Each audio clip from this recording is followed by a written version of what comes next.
beautiful Melissa Thomas.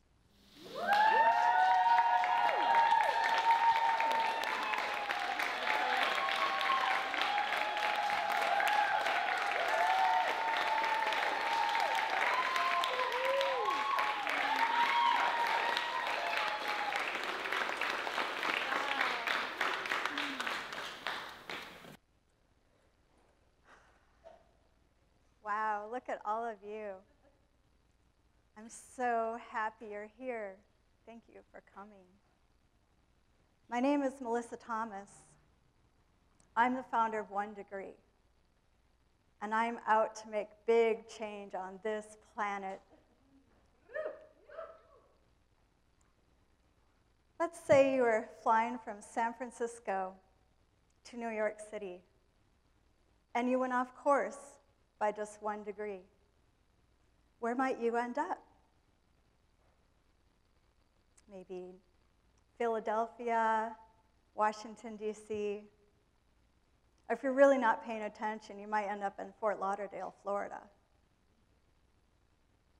So I'd like to ask you, there's one thing that you could change in your life by just 1 degree, what would it be? Let me tell you a little bit about myself. I'm a Midwestern girl from Minnesota. I was born and raised in nature. I love nature. It's no surprise that I still love her today. I was fortunate to have loving grandparents who took me on road trips across country. I learned to ice fish on a frozen lake when I was 2. But my favorite pastimes were going up to Lake Superior to our favorite cabins right on the shoreline. The first thing I would do in the morning was hop out of bed, run outside, go plop myself down on the beach amidst the rocks, and start sifting through them, looking for agates, the striped rocks. And I'd feel the waves of the lake land upon my feet.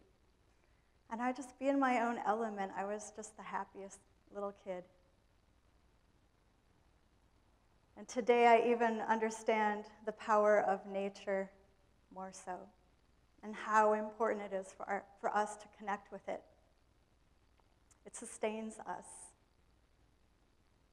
Everything is connected through nature.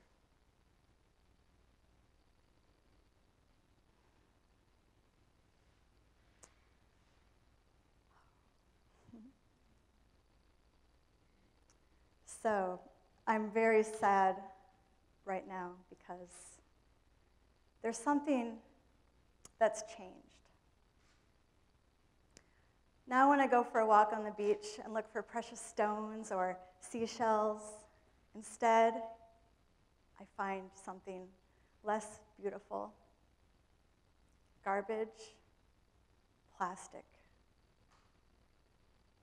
There's something really big out there in the ocean that does not belong. Maybe you've heard of it.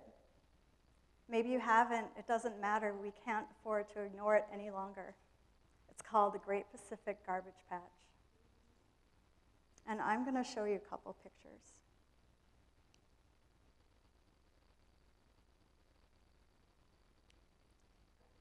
So this is what happens when we have plastic run off into the ocean. The Great Pacific Garbage Patch is nearly the size of Texas. Let me enlarge this for you. And it's not what you'd think. It's not a bunch of clustered plastic solid material. It's actually minuscule pieces of plastic that have been broken up. But it's still as toxic as big plastic bottles. This cannot be seen from outer space or even an airplane because it's so minuscule, you have to be in it to see what it is. An oceanographer did a study and he trailed his boat for a mile with a net behind to see what he might find. And sadly, he found 46 times more living plankton 46 times more plastic than living plankton in the net. This was done in 2008. And I'm sure with our growing population, the numbers haven't gotten smaller. This is a picture of how small it is. So it's colorful, and disguised fish and birds take it as food and eat it. So I just really have to show you this next photograph. A picture speaks 1,000 words. But this is a bird that died, and his insides are filled with plastic.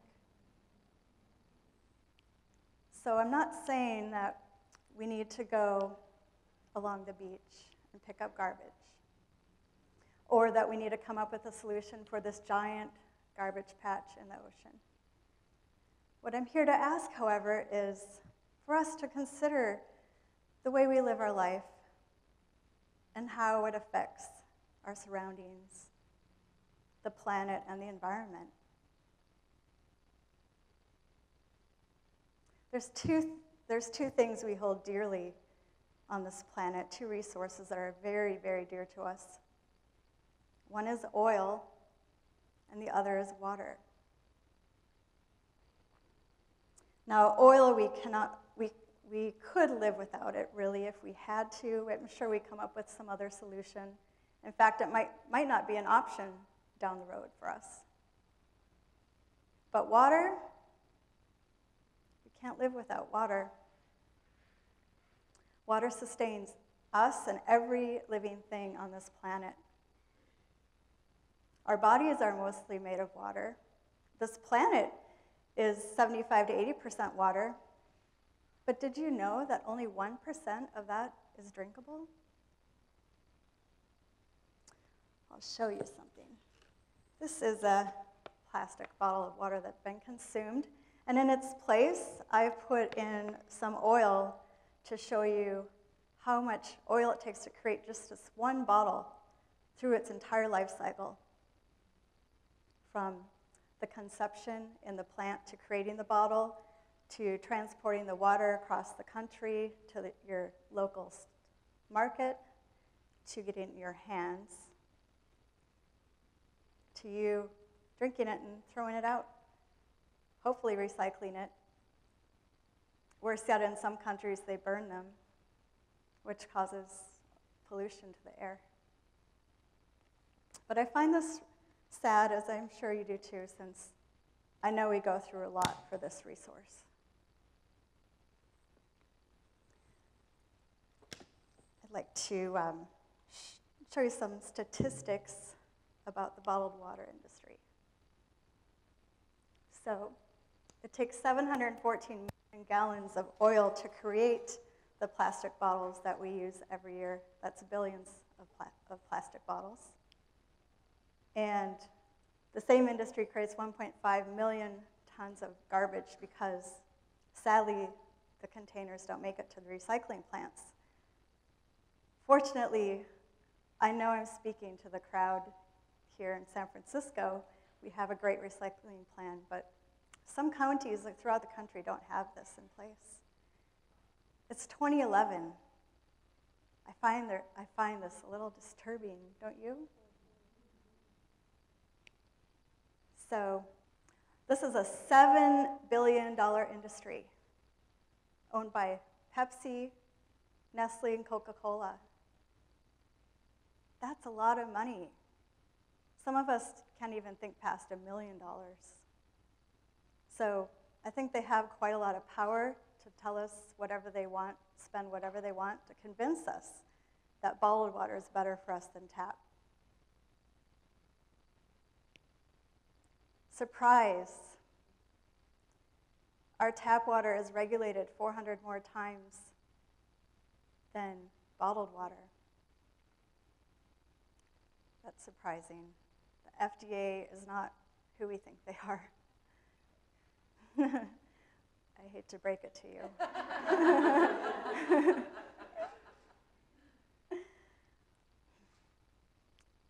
So I know this all seems overwhelming and hard for some of us to even look at. But look at what the convenience of a water bottle has caused. It's caused a lot of problems for us and the planet. So what can we do? I mean, yes, I know many of you have your own containers, and that's awesome, and that's the way to go. Trying to push that motive forward. Well, I thought of a place where we all go in our life where we don't need to contribute to the plastic bottled water industry, and that's at airports. Airports come equipped with running water. There's no need to go and purchase a $4 bottle of water at the airport. Do you know how many people go through airport? It's just astounding.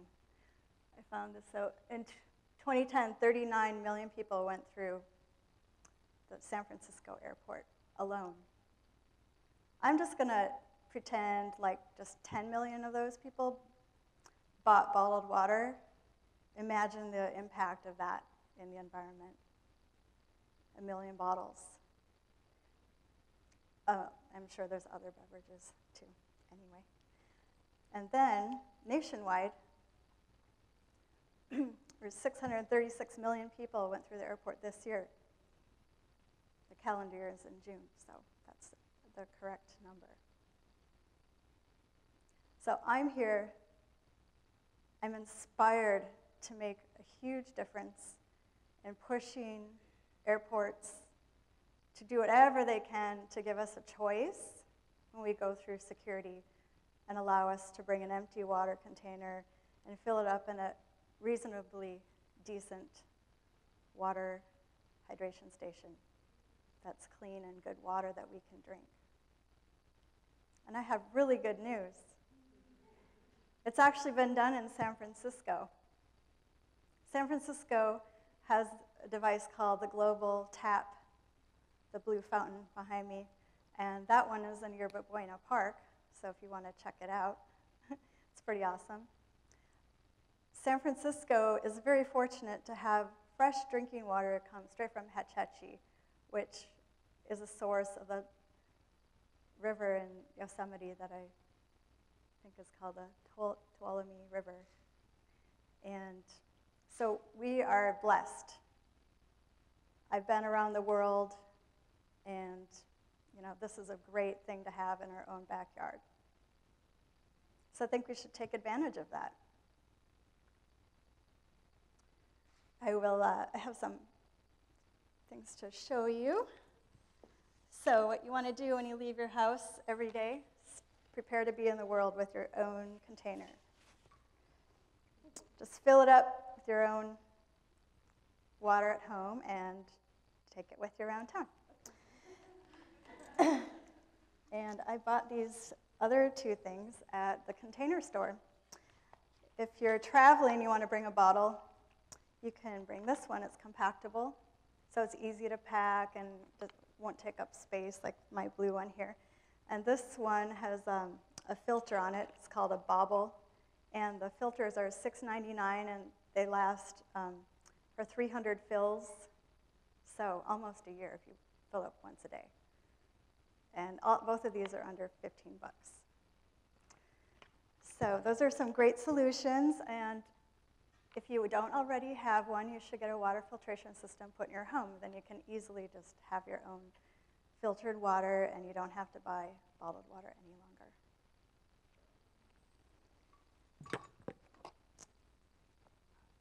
I am so happy that I have an audience to hear this important message.